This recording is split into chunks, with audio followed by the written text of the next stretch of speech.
యేసుక్రీస్తు వారి నామములో అందరికీ వందనాలు. ఈ యొక్క ఆదివారం ఆరాధనలో చూపిస్తున్న మీ అందరికీ కూడా ప్రభు పేరిట వందనాలు తెలియజేస్తూ ఉన్నాను. ఒకసారి 92వ కీర్తన తీసుకుందాం. 92వ కీర్తన. దేవునికి స్తోత్రం. హల్లెలూయా, హల్లెలూయా, హల్లెలూయా, స్తోత్రం, హల్లెలూయా. యెహోవాను స్తుతించుట మంచిది, మహోన్నతుడా నీ నామమును కీర్తించుట మంచిది. ఉదయమున నీ కృపను, ప్రతి రాత్రి నీ విశ్వాసతను 10 తంతుల స్వరమండలముతోను గంభీర ధ్వని గల సితారుతోను ప్రచురించుట మంచిది. ఎందుకనగా యెహోవా నీ కార్యము చేత నీవు నన్ను సంతోషపరచుచున్నావు. నీ చేతి పనులను బట్టి నేను ఉత్సాహించుచున్నాను. దేవునికి స్తోత్రం. హల్లెలూయా, హల్లెలూయా. ప్రతి ఉదయమున నీ కృపను, ప్రతి రాత్రి నీ విశ్వాసతను ఎలా స్తుతించాలి? 10 తంతుల స్వరమండలముతోను గంభీర ధ్వని గల సితారుతోను ప్రచురించుట మంచిది. ఆ దేవుని స్తుతించుడి. ఆ పాట నిజంగా అద్భుతంగా ఉండదు. ఎందుకంటే అన్ని వేళలా పాడుకోదగినటువంటి దేవుని స్తుతించుడి. ఆ పాటలో భక్తుడు అన్ని విషయాలను కూడా రాశాడు. ఎలా స్తుతించాలి, దేవుని ఏ విధంగా ఎలాంటి వాయిద్యాల్లో స్తుతించాలని కూడా రాశాడు. 150 కీర్తన. దేవుని స్తుతించుడి ఎల్లప్పుడూ, దేవుని స్తుతించుడి. దేవుని స్తుతించుడి ఎల్లప్పుడూ, దేవుని స్తుతించుడి. ఆయన పరిశుద్ధ ఆలయమందు, ఆయన పరిశుద్ధ ఆలయమందు, ఆయన సన్నిధిలో, ఆయన సన్నిధిలో ఎల్లప్పుడూ దేవుని స్తుతించుడి. తంబురతోను నాట్యముతోను, తంబురతోను నాట్యముతోను, తంతి వాద్యములతో, తంతి వాద్యములతో ఎల్లప్పుడూ దేవుని స్తుతించుడి. దేవుని స్తుతించుడి ఎల్లప్పుడూ, దేవుని స్తుతించుడి.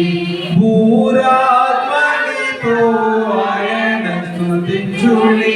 పిల్లల ద్రోవులు చల్లగనూది, మ్రోగుతలములతో ఆయన స్తుతించుడి. హల్లెలూయా. అంటే ఒక్కొక్క వాయిద్యం చెప్పుకుని వస్తూ ఆయన బోరాధ్వనితో అన్నాడు, సన్నాధ్వనితో అన్నాడు, తంబులతో అన్నాడు, పిల్లల గురువుతో అన్నాడు, మ్రోగుతాళంతో సకల ప్రాణులు యెహోవాను స్తుతించుడి. సకల ప్రాణులు యెహోవాను స్తుతించుడి. సకల ప్రాణులు యెహోవాను స్తుతించుడి. హల్లెలూయా.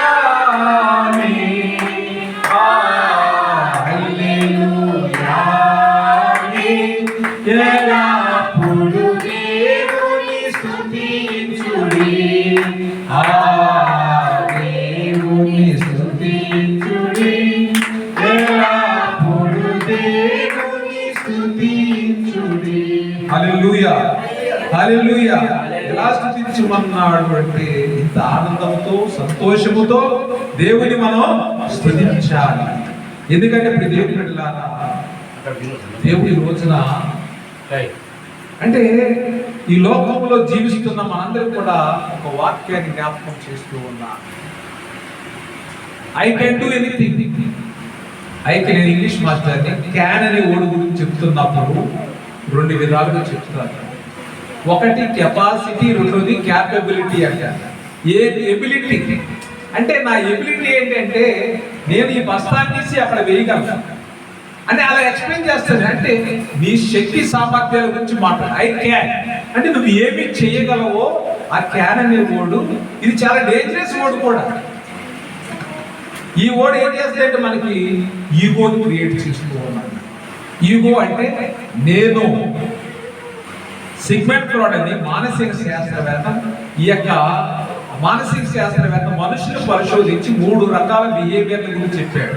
ఒకటి ఇది ఈగో, సూపర్ ఈగో అంటే మూర్ఖత్వం. ఎంత చెప్పినా కానీ వినం. నేను ఇంతే. చర్చిలో కూడా సింబల్ డైలాగ్ చెప్పేస్తాను, నేను ఇంతే. నువ్వు ఎందుకు ఇలా ఉంటావు? మారాలి కదా. ఈ దేవుని బిడ్డలారా, నువ్వు అలా ఉంటాను వీల్లేదు అంటే అది దాన్ని ఆ శాస్త్రవేత్త ఏమంటాడంటే that is unconscious state of mind అంటే వాడికి ఏమీ తెలియదు, కంప్లీట్ ఇగ్నోరెన్స్ అంటే ఇక్కడ ఈ ఈగో అనేది నేను అనేటువంటి అహంభావం ఎప్పుడైతే మనలో పెరుగుతుందో I can read, I can study, I can win, okay, I can build the house అంటే అన్ని కూడా ఐ కెన్ ఏం చేయగలను. జీవితంలో ఒక స్టేటస్కి వచ్చిన తర్వాత జన్మనిచ్చిన తల్లిదండ్రులు కూడా మర్చిపోతాడు. నా కష్టం చేత బయటకు వచ్చానంటే అన్నదమ్ములు మర్చిపోతాడు, రక్త సంబంధం అందరూ మర్చిపోతాడు. కేవలం ఇది నా శక్తి, నా జ్ఞానం తిరిగితే అంటాడు. ఈ విషయం గురించి ఈరోజు దేవుడు మాట్లాడుతూ ఉన్నాడు. పౌలు గారు మంచి విద్యావేత్త, ఆయన గొప్ప అంటే ధర్మశాస్త్రములో ప్రావీణ్యం కలిగినటువంటి వ్యక్తి. అలాంటి వ్యక్తి గర్వం కలిగి నేను రోషం కలిగిన వాడిని, దేనికి రోషం కలిగిన వాడు అయ్యాడు? ధర్మశాస్త్రానికి విధేయుడునై. ఇక్కడ మరి యేసుక్రీస్తు అనేటువంటి వ్యక్తి గురించి ప్రకటిస్తున్నారని విని రోషం కలిగి క్రైస్తవం లేకుండా అంతం చేయాలనుకున్నాడు. అదే వ్యక్తిని దేవుడు సంఘాన్ని పాడు చేయాలని పరిగెడుతున్నటువంటి సౌలును పట్టుకున్నాడు. దేవుడు ఆకాశించాడు, మాట్లాడి తలకిందులుగా చేశాడు. భూమి మీద పడిపోయాడు గుర్రం మీద. సారీ చేస్తూ పరిగెడుతున్నటువంటి సౌలు గుర్రం మీద కింద పడిపోయేలా చేశాడు. కళ్ళు కనపడుతున్నాడు. కళ్ళుని మామూలు కనపడడం కాదండి, అర్థం కాదు, కళ్ళుని పొరలు కనిపాయి. సెకండ్ ఇయర్ వచ్చేసి చూడలేకపోతున్నాడు. పొలుసులు వచ్చేసాయి. మనం చేపని యాసిడిస్ గా తినలేదు, దాని పులుసు అంతా కూడా ఒలవాలి. చూడాలి అంటే కళ్ళుకి అంతత్వం వచ్చేసి చూడలేకపోతున్నాడు. కానీ ఒకటి మాత్రం జరిగింది ఆయన జీవితంలో. ఆయనతో మాట్లాడుతున్న వ్యక్తి స్వరాన్ని విన్నాడు. దేవునికి స్తోత్రం, హల్లెలూయా. ఆ యొక్క జీవితంలో చూడలేకపోయాడు, నడవలేకపోయాడు, ఏమీ చేయలేకపోయాడు, పడిన చోటే ఉండిపోయాడు. సౌలు అంటే దేవుడు పడబడితే నేను ఇంతే అంటే అలా ఉంటుంది. దేవుడు పడబడితే మళ్ళీ ఎప్పటికీ కూడా మనము దేనికి వెళ్ళాలా? జకర్యా గ్రంథంలో ఒక వాక్యం దేని ద్వారా జరుగుతుందంట చూడు. 4వ అధ్యాయం జకర్యా గ్రంథం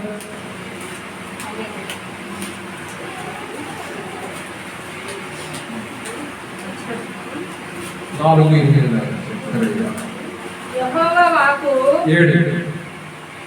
ఇదే శక్తి చేతనైనను బలము చేతనైన కాక నా ఆత్మ చేతనే ఇది జరుగునని సైన్యములకు అధిపతి యెహోవా సెలవిచ్చెను. దేవునికి స్తోత్రం, హల్లెలూయా. దేని చేత కాదండి? శక్తి చేత కాదు, బలము చేత కాదు. దేని ద్వారా జరుగుతుందంట? దేవుని యొక్క ఆత్మ చేత జరుగుతుంది. దేవునికి స్తోత్రం, హల్లెలూయా, హల్లెలూయా, హల్లెలూయా. మరి ప్రభువు మన యొక్క జీవితాల్లో ఎంటర్ అవ్వక ముందు నేను అన్నాం అంటే లోకానుసారమైన మనసు కలిగింది కాబట్టి నేను, నా జ్ఞానం, నా తెలివితే అట్లా అంటే తల్లిదండ్రులు నిన్ను జన్మనివ్వకపోతే నీ పరిస్థితి ఏంటి? తల్లి ఈ రోజు ఒకప్పుడు తల్లిదండ్రులకి అమోషన్ అనేది తెలియదు, గర్భవిచ్ఛిన్నం అనేది వాళ్ళకి తెలియదు. గర్భం వస్తే 9 మాసాలు మోసేవాళ్ళు వాడు. ఈ టెక్నాలజీ డెవలప్ అయిన తర్వాత మనిషి గర్భములో ఈ సంతానం పిల్లలు పుట్టకుండా ఉండడానికి టాబ్లెట్ వాడుతున్నాడు, మందులు వాడుతున్నాడు. ఒకవేళ గర్భంలో పిండం ఏర్పడినా కానీ తను చంపడానికి కూడా మందులు వాడుతున్నాడు. బాగా పెరిగిపోతే అబార్షన్ చేసి డాక్టర్లే బేబీని బయటకు తీసేస్తున్నారు. అంటే ఇన్ని సందర్భాలు ఎప్పుడు ఈ రోజుల్లో ఉన్న మనుషులకి సాధ్యము, కానీ ఒకప్పుడు మనిషికి ఇవేమీ కూడా సాధ్యం కాదు. దేవుడు ఎంతమంది పిల్లలు ఇస్తే అంతమందిని కన్నారు. పిల్లల్ని వారు దేవుడు ఇచ్చినటువంటి ఆశీర్వాదంగా చూశారు. మరి ఈ రోజుల్లో పిల్లలు ఉంటే కష్టాలు ఎక్కువని మనం బాధపడిపోతూ ఉన్నాం. కానీ నీవు నేను పిండముగా ఉన్నప్పుడే నీ తల్లి నన్ను తీసేస్తే మరి ఈ రోజున నీవు నేను ఇక్కడ కూర్చుని ఉండేవాళ్ళము కాదు. ఆ పిండమును వారు ప్రేమించారు.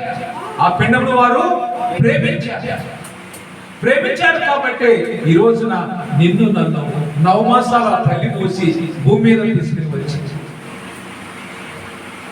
సో ఇప్పుడు భూమి మీదకి వచ్చిన తర్వాత నేను పడక తడిపినప్పుడు మా ఇంట్లో నేను అన్ని టూకెళ్ళినప్పుడు ఇవన్నీ కూడా క్లీన్ చేసి శుద్ధి చేసి తను నిద్ర లేని రాత్రులు గడిపి నా కొరకు ఎంతో తన యొక్క సమయాన్ని విలువైనటువంటి సుఖాన్ని త్యాగం చేసిన తల్లిని తండ్రిని మర్చిపోయి ఈ రోజున నేను అని మనము వెతుకుతున్నాం. అటువంటి మనకు దేవుడు ఈ రోజున సూటిగా మాట్లాడుకుంటున్నాడు. నా శక్తి కాదు, నా బలం కాదు, కేవలం దేవుని యొక్క ఆత్మ మూలంగానే కార్యములు జరుగుతున్నాయి. ఈ రోజుల్లో ఒకవేళ ఎవరికైనా స్వస్థత కలిగిందంటే ఇది కేవలం నా వల్ల కలిగిందని చెప్పుకోవడానికి వీల్లేదండి. చేసేది నేను కాదు. ప్రార్థన చేయటము నా వంతు, కార్యం చేయటము ఆయన వంతు. కార్యం చేసేవాడిని కాదు, నేను ప్రార్థన చేసేవాడిని. దేవుడు నాకు అప్పచెప్పిన పని, అంతేగా నేనేమీ చేయలేదు. పేతురు గారు అన్నారు, ఆయన దేవాలయం వెళ్తుంటే ఒక రోగి తీసుకుని వచ్చారు. అతను అడుగుతున్నాడు, ఏమని ఇస్తాడేమో ఎదురు చూస్తుంటే, అయ్యా నీకు ఇవ్వడానికి నా దగ్గర ఏమీ లేదు, నజరేయుడైన యేసుక్రీస్తు వారి నామములో నడువు అన్నాడు. దేవునికి స్తోత్రం. అంటే దేవుడు ఇచ్చినటువంటి స్వస్థత వరాన్ని అక్కడ వాడాడు. అక్కడ ఉన్నటువంటి ఆ యొక్క ఏది అవసరంలో దేవుడు దాన్ని అప్పుడు బయలుపరిచాడు. మనము మరి కొన్నిసార్లు మనం ఏది కావాలో ఎన్నో కావాలని ఆశిస్తూ ఉంటాం, కానీ నీకు ఏది కావాలో దేవుడికి తెలుసు. ఇది నీ శక్తి కాదు, నీ బలము కాదు, కేవలం దేవుని యొక్క కృప. దేవునికి స్తోత్రం. హల్లెలూయా, హల్లెలూయా.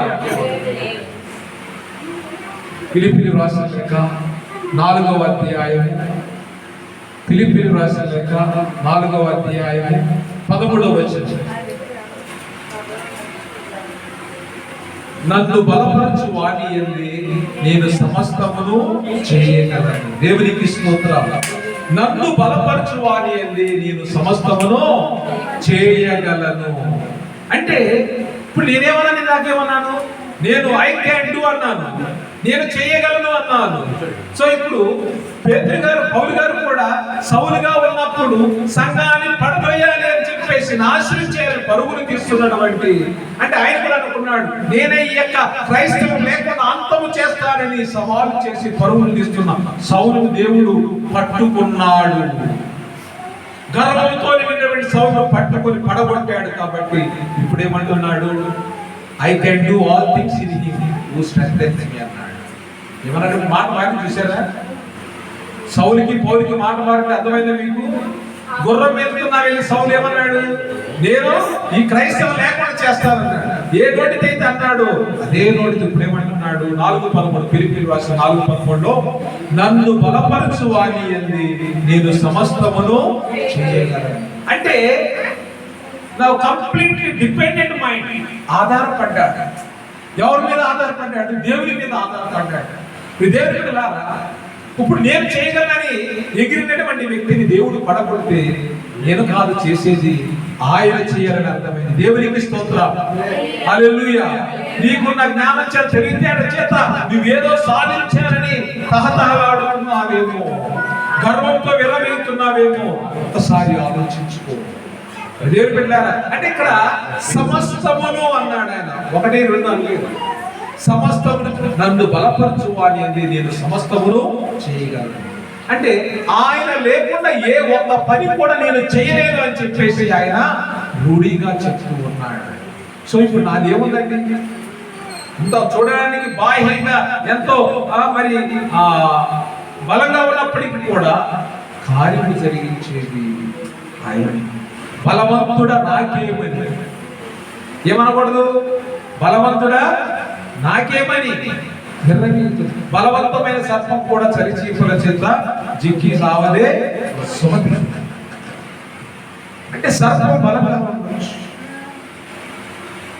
చీమలన్నీ కూడా దాడి చేస్తే, చిన్న చీమలన్నీ కూడా దాడి చేస్తే చచ్చిపోవాల్సింది. ఈ రోజున సమస్తాన్ని దేవుడికి అప్పచెప్పాడు. ఆయన ఏమేమి చేశాడు, ఎన్ని శ్రమలు పొందాడు, ఏ విధంగా దేవుడు తన యొక్క హృదయంలో ఉన్నటువంటి అహంకారాన్ని, అంధకారాన్ని తీసివేసి పౌలుగా నామకరణం చేశాడు. ఆ పిలుపును బట్టి అన్యజనులకు సువార్తను బోధించడానికి దేవుడు ఈ సౌలును పౌలుగా మార్చి వాడుకున్నాడు. దేవుని స్తోత్రం, హల్లెలూయా, హల్లెలూయా. అంటే ఇప్పుడు ఆయన నేర్చుకున్నాడు. ఏమి నేర్చుకున్నాడంటే ఆయన ప్రభు కొరకు శ్రమలు అనుభవించడం నేర్చుకున్నాడు. ఆయన ఏమి చేయగలడు, ఏమి చేశాడంటే స్వార్థ చేశాడు. ప్రభు కొరకు స్వార్థ చేశాడు, బలమైన స్వార్థ. భూమి మీద ఎవరు చేయనటువంటి స్వార్థను ఎవరు చేశారంటే పౌలు గారు చేశారు. దేవుని స్తోత్రం. 2 కొరింథీయులకు రాసిన లేఖ 4వ అధ్యాయం 7వ వచనం. అయినను ఆ బలాధిక్యము మా మూలమైనది కాక దేవునిదై ఉండినట్లు మట్టి ఘట్టములలో ఈ ఐశ్వర్యము మాకు కలదు. మట్టి ఘట్టములలో ఈ ఐశ్వర్యము మాకు కలదు. ఎటు పోయినను శ్రమ పడుచున్నాము, ఇరికింపబడిన వారము కాము. అపాయములో నన్ను కేవలం ఉపాయం లేని వారము కాము. తరమబడుచున్నాను, దిక్కు లేని వారము కాము. పడద్రోయబడినను నశించు వారము కాము. దేవునికి స్తోత్రం, హల్లెలూయా, హల్లెలూయా. ఈ యొక్క బలహీనతలన్నింటిలో కూడా బలవంతుడే కదా, మరి ఇంతకు ముందు బలవంతుడే కదా, ఇప్పుడు ఆయన కొరకు పని చేస్తున్నాడు. కాబట్టి ఎటు పోయినను శ్రమ పడుచున్నాము. ఎటు పోయినా కానీ శ్రమే, వేదనే. ఎందుకని ఆయన పేరు ప్రకటిస్తున్నాడు కాబట్టి ఎటు పోయినా కానీ శ్రమ ఎదుర్కొంటున్నాడు, అపాయాల్లో ఉన్నాడు. కానీ ఉపాయము లేని వాడిని కాదు అంటున్నాడు. అపాయములో ఉన్నను ఉపాయము లేని వాడిని కావాడును కాదు అంటున్నాడు. ఎటు పోయిన శ్రమ పడుతున్నాం కానీ ఇరికింపబడిన వారము. ఎటు పోయినను శ్రమే, కానీ ఆ శ్రమలో మేము ఇరుకుని పోలేదు, బంధించబడి ఉండలేదు. అపాయాలు వచ్చినా కానీ ఉపాయాల చేత తప్పించుకున్నాం. తరమబడుచున్నాను, దిక్కు లేని వారము కాము. మమ్మల్ని ఊర్లోంచి తరిమేశారు, సువార్త చేస్తున్నందుకు ఊరిలోంచి తరిమేశారు, కానీ దిక్కులేని వారము కాదు. పడద్రోయబడినను నశించబడిన వారము కాము. పడద్రోయబడ్డాడు ఆయన, రాళ్ళతో కొట్టబడ్డాడు, గంపలో ఎత్తబడి పైనుంచి కిందకు పడద్రోయబడ్డాడు. సముద్రాల్లో వచ్చినటువంటి ఆటుపోటులు, దాని వలన ఆయన ఎన్నో శ్రమలు పొందాడు. వస్త్రాలు లేకుండా, చలికి ఆహారం లేకుండా మ్రగ్గిపోతూ, ఎండకి, వానకి, వర్షానికి, చలికి తడిసిపోయి మాడిపోయి ఆయన బహు బలహీనుడైనా కానీ తను పిలిచిన దేవుని పిలుపుని విడిచిపెట్టలేదు. దేవుని బిడ్డలారా, ఆయనను ఆ బలాధిక్యము మామూలమైనది కాదు. ఈ శక్తి బలాలు ఏవి కూడా మాది కాదు. ఈ బలాధిక్యాలు మామూలమైనది కాక దేవునిదై ఉండినట్లు ఈ మట్టి ఘట్టములలో ఈ ఐశ్వర్యం మాత్రదు. ఈ మట్టి ఘట్టం అంటే ఏంటి? ఇది మట్టి కొండ, మట్టి శరీరము. మనమందరం కూడా ఎవరంటే మట్టి ఘటకాలమే. మట్టి ఘటకం అంటే ఏంటి? మట్టి ఘటకం అంటే కొండ. ఈ ఘటకములో దేవుడు ఏమనొచ్చాడంటే ఆత్మను అమర్చాడు. దేవునికి స్తోత్రం, హల్లెలూయా. మనకు ఈ ఐశ్వర్యం ఏంటంటే, ఈ ఐశ్వర్యం అనేది ఆత్మ, ప్రాణము, జీవవాయువు ఇవ్వదాడు ఆయన. ఈ యొక్క మట్టి బొమ్మకు జీవవాయువు ఇవ్వకపోతే నువ్వు ఇంకా మట్టి బుద్ధగానే పిలువబడేవాడి, నిర్జీవిగానే ఉండేవాడి. దేవుడు నిన్ను తన యొక్క స్వరూపములో సృష్టించి ఏం చేశాడండి? జీవాత్మ. దేవుని స్తోత్రం. మట్టి బొమ్మను చేసి ఆయన తన నాసికా రంధ్రాల్లో దేవుడు స్వయం తన జీవవాయువును ఊదాడు. కాబట్టి మనం ఏమయ్యాము? జీవయ్యాం, నరుడు అయ్యాడు, నారి. కేవలం దేవుని యొక్క జీవవాయువు ఇచ్చింది. ఈ మట్టి గంటకు ఈ ఐశ్వర్యం లేకపోతే పనికిరాని మట్టే. నువ్వు నేను కూడా అందరూ నడుస్తున్నారు, ఈ మట్టి మీద నడుస్తూనే ఉన్నారు, మనం కూడా అలాగే నడిచేవాడు. మరి దేవుడు అందరి చేత తొక్కించుకోబడడానికి పనికిరాని పాత్రగా నేను ఆయన చేయకుండా పనికొచ్చే పాత్రగా చేసి ఆయన సన్నిధిలో నిలబెట్టి ఉన్నాడు. దేవునికి స్తోత్రం. హల్లెలూయా, హల్లెలూయా. దేవుడు విన్నారా? ఈ విధంగా ఆయన ఏమన్నాడు? I can do all things అన్నాడు. నేను సమస్తమును ఎవరి వల్ల చేయవలన్నాడు? నన్ను బలపరచువాని అంటే చేయలేను. సో ఇప్పుడు అంటే ఇక దేని మీద ఎవరి మీద ఆధారపడలేదు ఆయన. మనమైతే మన బంధువుల మీద ఆధారపడతాం, రక్త సంబంధుల మీద ఆధారపడతాం, పనిచేసిన స్థలాల్లో యజమాని మీద ఆధారపడుతూ ఉంటాం, అందరి మీద ఆధారపడి we are dependable beings. Man is a dependent. అంటే ఆ ఫుడ్ చైన్లో చూసినప్పుడు అంటే ఒక్కొక్క జీవి ఒక్కొక్క దాని మీద ఆధారపడి ఉంటుంది ఆహారం.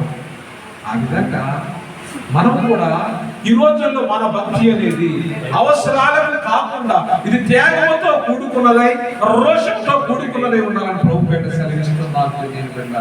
ధర్మశాస్త్రానికి రోషం గలవాడు ఏ విధంగా పౌరు నిలబడి ఈ రోజున ఆ ధర్మశాస్త్రం ప్రకారం క్రైస్తవ నాశించిన దేవుడు పిలిచిన పిలుపు పట్టుకుని, లేదు నేను చేస్తున్న తప్పని తెలుసుకుని, మరి ఏ క్రీస్తు అయితే నన్ను పిలిచాడు ఆయన చెప్పిన ప్రకారం గమనించాడు, తిరిగి లేచాడు, త్వరలో రానున్నాడని ప్రకటించడం ప్రారంభించాడు.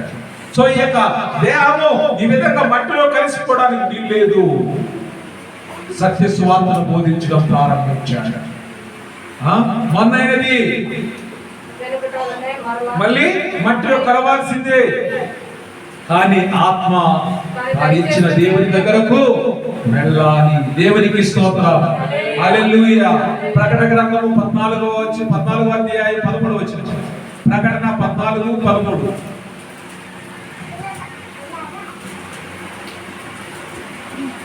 అంతటా ఎప్పటి నుండి ప్రభువునందు మృతులు ధన్యులని రాయమని పరలోకం నుండి ఒక స్వరము చెప్పగా వింటిని. నిజమే, వారు తమ ప్రయాసములు మాని విశ్రాంతి పొందుతూ వారి క్రియలు వారి వెంట పోవునని ఆత్మ చెప్పుచున్నాడు. దేవునికి స్తోత్రం. హల్లెలూయా.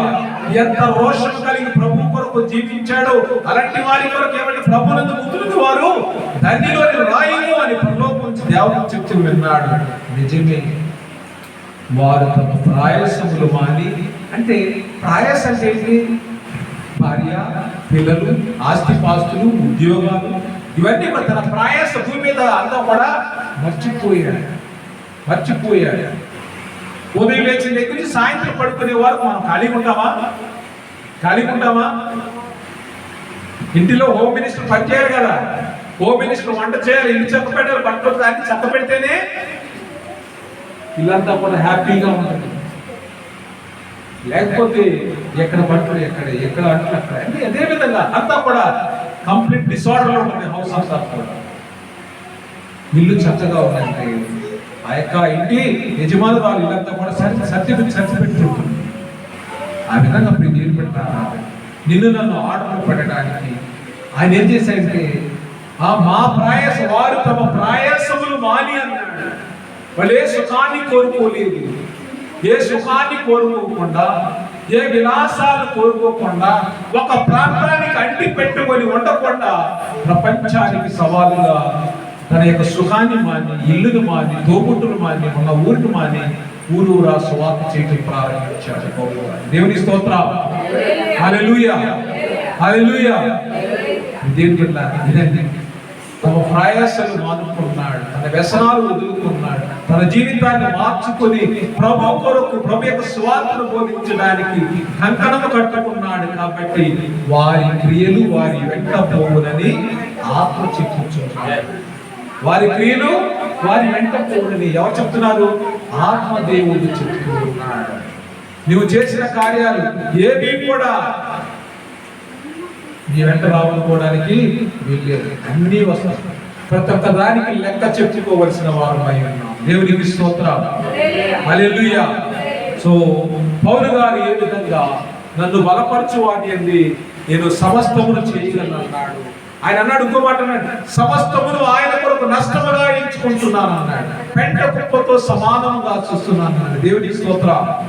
హల్లెలూయా. ఈ రోజుల్లో ఎవరికి అక్కడ మనసు కలిగిన వారు ఎవరు ఆ విధంగా చేయగలరు? ఎవరు ఆ విధంగా చేయగలరు? సమస్తమును నష్టముగా ఎంచుకున్నాడు. ప్రభు కొరకు సమస్తమును నష్టముగా ఎంచుకొని ఆయన కొరకు జీవించడానికి సిద్ధపడి ఉన్నాడు. దేవునికి స్తోత్రం. హల్లెలూయా. ఆయన అంటాడు 5వ అధ్యాయం 2 కొరింథీయులకు రాసిన లేఖ 5వ అధ్యాయం 2 కొరింథీయులకు రాసిన లేఖ 5వ అధ్యాయం 7వ వచనం నుంచి, గనుక ఈ దేహములో నివసిస్తున్నంత కాలము ప్రభువునకు దూరముగా ఉన్నామని ఎరిగియుండియు ఎల్లప్పుడూ ధైర్యము గలవారమై ఉన్నాము. ఇట్లు ధైర్యము కలిగి ఈ దేహమును విడిచిపెట్టి ప్రభువు వద్ద నివసించుటకు ఇష్టపడుచున్నాను. కావున దేహమును విడిచినను ఆయనకు ఇష్టమై ఉండవలెనని మిగుల ఆపేక్షించుచున్నాను. ఎందుకనగా తాను జరిగించిన క్రియల చొప్పున అవి మంచివైనవి సరే చెడ్డవైనవి సరే దేహముతో జరిగించిన వాటి ఫలములు ప్రతి వాడును పొందునట్లు మనమందరమును క్రీస్తు న్యాయపీఠం ఎదుట ప్రత్యక్షము కావాలను. దేవునికి స్తోత్రం. కాబట్టి సమస్తాన్ని దేన్ని కూడా కోరుకోలేదు, అన్నింటినీ కూడా విడిచిపెట్టాడు. క్రీస్తు కొరకు సమస్తమును నష్టముగా భావించుకున్నాడు. ఆయన సమస్తాన్ని నష్టముగా భావించుకుని ఏమంటున్నాడంటే, చూడండి 2 కొరింథీయులకు రాసిన లేఖ 12వ అధ్యాయం 2 కొరింథీయులకు రాసిన లేఖ 12వ అధ్యాయం 9వ వచనం, అందుకు నా కృప నీకు చాలును, బలహీనత యందు నా శక్తి పరిపూర్ణమగుచున్నదని ఆయన నాతో చెప్పాను. కాగా క్రీస్తు శక్తి నా మీద నిలిచేట నిమిత్తము విశేషముగా నా బలహీనతల యందే బహు సంతోషముగా అతిశయపడుదును. దేవునికి స్తోత్రం. హల్లెలూయా. క్రీస్తు కృప నా యందు పరిపూర్ణము కావాలని నా యొక్క బలహీనతల యందే నేను బహుగా సంతోషపడుతున్నాను, అతిశయిస్తున్నాను అన్నాడు. తర్వాత 10వ వచనం వచ్చేసరికి, నేను ఎప్పుడు బలహీనుడను అప్పుడే క్రీస్తు నిమిత్తము నాకు కలిగిన బలహీనతలలోను, నిందలలోను, ఇబ్బందులలోను, హింసలలోను, ఉపద్రవములలోను నేను సంతోషిస్తున్నాను. దేవునికి స్తోత్రం. అందరూ కూడా గట్టిగా చప్పట్లు కొడదాం. దేవునికి స్తోత్రం. హల్లెలూయా. ఈ విధంగా దేవుడు అంటే ఆయన చాలా విషయాలు కన్సిడర్ చేశాడు. నేను ఎప్పుడు బలహీనుడు అప్పుడే బలవంతునంటూ క్రీస్తు నిమిత్తము నాకు కలిగిన బలహీనతల్లోను, నిందల్లోను, ఇబ్బందుల్లోను, హింసల్లోను, ఉపద్రవాలలోను నేను సంతోషిస్తున్నాను. వై ఐఎమ్ హ్యాపీ అంటే ఇవన్నీ కూడా ఎవరి కొరకు వచ్చినాయి? నా కొరకు రాలేదు. నేను ఆయన కొరకు జీవిస్తున్నప్పుడు ఇవన్నీ కూడా నాకు వచ్చాయి. కాబట్టి వీటన్నిటి కూడా సంతోషంగా అనుభవించడానికి సిద్ధముగా ఉన్నాను. యేసు ప్రభువు ప్రార్థన చేశారు. చనిపోవడానికి ముందు ఆయన గెత్సేమనే తోటలో వేదన చెబుతూ, తండ్రి నీ చిత్తమైతే ఈ పాత్ర నా నుండి తొలగించుము అన్నాడు. నా చిత్తము కాదు, నీ చిత్తమే జరగను అన్నాడు. దేవునికి స్తోత్రం. అంటే తన ప్రాణము పెట్టినంతగా ఆయన విధేయత చూపించాడు. ప్రియ సంగమా, దేవుని యొక్క వాక్యం కొరకు నేను వాక్యానికి లోబడి ప్రాణం పోవునంతగా విధేయత చూపించేవారు అయి ఉన్నారు. దేవునికి స్తోత్రం. హల్లెలూయా, హల్లెలూయా. దేవుని బిడ్డలారా, ఈ రోజున యమల ప్రాయంలో ఉన్న స్త్రీ భారతదేశం తరఫున క్రికెట్ ఆడుతూ ఆమె మ్యాచ్ అయిన తర్వాత ప్రపంచాన్ని షేక్ చేసేటువంటి సాక్ష్యం చెప్పింది. దేవునికి స్తోత్రం. భారతదేశంలో కూడా ఇలాంటి క్రైస్తవులు ఉన్నారా అని ప్రపంచం అంతా కూడా ఆమె వైపు చూసేలా చేసింది. దేవునికి స్తోత్రం. జెమిమా రోడ్రిగ్స్ ఏం చేసింది? I cannot do by myself. He told me to stand still ఆయన నన్ను నిలబడు, నీ పక్షాన్ని నేను పోరాడతానని చెప్పాడని చెప్పేసి నిర్గమకాండం 14వ అధ్యాయం 14 వచనాన్ని కోట్ చేసి పోరాడుదని నేను కాదు, ఆయనే పోరాడతాడు, నువ్వు నుంచుని చూడు అన్నాడు. I can do all things in him, not by my strength, not by knowledge, not by wisdom, not by capacity, not by finances. కేవలం ఆయన కృప చేత, శక్తి చేత కాదు, ఏ చేత? ఆయన కృప చేత. Your grace is sufficient to me అన్నాడు ఆయన. నీ కృప నాకు చాలును అన్నాడు. ఆ బలహీనత యందు నా శక్తి పరిపూర్ణమవుతున్నదని ఆయన నాతో చెప్పాడు. ఎవరు? దేవుడే నాతో చెప్పాడు. నువ్వు బలహీనంగా ఉన్నావా, నా శక్తి నీలో నేను రివీల్ చేస్తానని చెప్పి దేవుడు నాతో మాట్లాడండి కొరింథీ సంఘంతో చెప్పాడు. మరి ఈ రోజున మనమందరం కూడా సంపూర్ణం కావాలని ఆయన ఎందుకు ఇన్ని ప్రయాసపడ్డాడు, ఎందుకు ఇన్ని శోధన ఎదుర్కొన్నాడంటే ఆయన అంటున్నాడు చూడండి, 11వ అధ్యాయం 9వ వచనం, 13వ అధ్యాయం 9వ వచనం, మేము బలహీనమైనను మీరు బలవంతులై ఉండేలా సంతోషించెదము. దేవునికి స్తోత్రం, హల్లెలూయా. దీని నిమిత్తమే అనగా మీరు సంపూర్ణులు కావాలనియే ప్రార్థించుచున్నాము. దేవునికి స్తోత్రం, హల్లెలూయా. ఎందుకు ఏమని ప్రార్థన చేస్తున్నాడు? మీరు సంపూర్ణులు కావాలి. ఏ విధంగా సంపూర్ణులు కావాలి అంటే, ఇప్పుడు నేను అసంపూర్ణై ఉన్నానా? మీకు ద్వేషం రావచ్చు, కోపం రావచ్చు నా మీద. దేవుని బిడ్డలారా, మనమందరం కూడా ఈ perfect body in the imperfect person. అంటే చూడడానికి పర్ఫెక్ట్ గా ఉన్నా కానీ మనం ఎలా ఉన్నాము? ఇంపర్ఫెక్ట్ గానే. అందుకే ప్రభు అంటాడు మత్తయి సువార్త 5:48లో, be perfect as your heavenly father is perfect. నేను సంపూర్ణులైనట్లు మీరును సంపూర్ణులైన.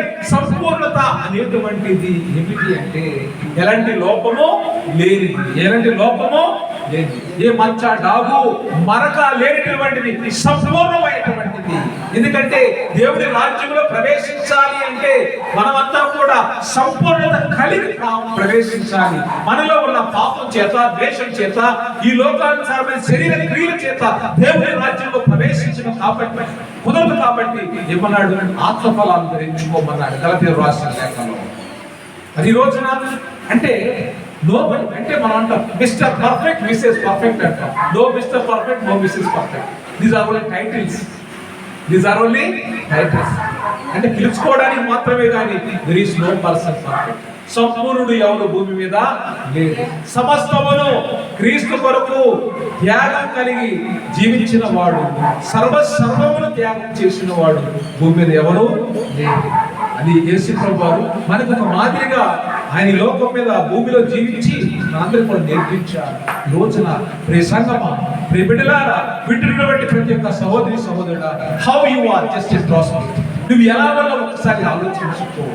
అంటే నేను ప్రతి వారం చర్చకి వెళ్తున్నాను, నాకు వాక్యాలన్నీ తెలుసు, నేను చాలా ఖచ్చితంగా బ్రతుకుతున్నాను అనుకుంటున్నావేమో, ఇంకా ఏదో పొదుగుతున్నావు. జస్ట్ ఆలోచించు, దేవుడు నీతో మాట్లాడుతున్నాడు. ఈ ఉదయకాల సమయంలో ప్రియ సహోదరి సహోదరుడా, భూమి మీద మనమందరం కూడా సంపూర్ణం కావాలని నేను ఎంతో ప్రార్థన చేస్తున్నానని కొరింథీ సంఘంతో పౌలు గారు చెప్పాడు. మీరు ఇంకా సంపూర్ణం కావాలని నేను ప్రార్థన చేస్తున్నాను అన్నాడు. ఈ రోజున దేవుని సన్నిధిలో ఉన్న మనమందరం కూడా మరి 100% భక్తులకు రావాలి. మనలో ఎలాంటి పాపం ఉండకూడదు. ఈ లోకానుసారమైన మనసు మన నుంచి తొలగిపోతే తప్ప మనకు సంపూర్ణం కాదు అని వార్త సెలవిస్తున్నాను. ఎందుకంటే చూడడానికి మన పర్ఫెక్ట్ కనిపించినప్పటికీ ఎన్నో లోపములు, మనం ధరించుకునే వస్త్రాలు కాదు నిర్ణయించేది, మనకున్నటువంటి ఆస్తి పాస్తులు కాదు మనం నిర్ణయించేది, మనతో ఉన్నటువంటి మనుషులు కాదు మనం ఎలాంటి వారు నిర్ణయించేది. ఆ ప్రభువు చెప్పాలి, నువ్వు సంపూర్ణుడు అని, నువ్వు సంపూర్ణతలో ఉన్నావని, నువ్వు పర్ఫెక్ట్ గా ఉన్నావని నిన్ను సృజించినటువంటి సృష్టికర్త చెప్పినప్పుడు పరలోకములో యుగయుగాలు ఆయనతో పాటు నువ్వు రాజ్యం చేస్తావు. దేవునికి స్తోత్రం, హల్లెలూయా. ఆ రాజ్యం చేయాలంటే ఆయన వచ్చిన న్యాయపీఠం ఎదుట మనం నిలబడాలి అంటే నీ జీవితము నా జీవితము పరిశుద్ధంగా ఉండాలి, పర్ఫెక్ట్ గా ఉండాలి, సంపూర్ణంగా ఉండాలని ప్రభు మాట్లాడుతున్నాడు. ఒకసారి గడిచిన వారం నుంచి ఇప్పటి వరకు మన యొక్క జీవితం ఎలా ఉందో ఒకసారి ఆలోచించుకుందాం. ఇంతకుముందు నీ జీవితం ఎలా ఉంది, ప్రభువులోకి వచ్చిన నీ జీవితం ఎలా ఉంది, ఒకసారి ఆలోచించిన ప్రియ సహోదరి సహోదరుడా. ఈ జీవితము, ఈ సమయము వృధాగా పోవడానికి వీలు లేదు. ఈ రెండు కూడా ప్రభు ఇచ్చినవి. ఆయుష్ ప్రభు ఇచ్చిందే. నువ్వు బతుకున్నావంటే ఆయన నిన్ను కావాలని భూమి మీద అనేక మందికి నిన్ను మార్గదర్శిగా నిలబెట్టాలని ఆశపడుతున్నాడు. నిన్ను చూసి అనేక మంది ప్రభు దగ్గరకు రావాలి.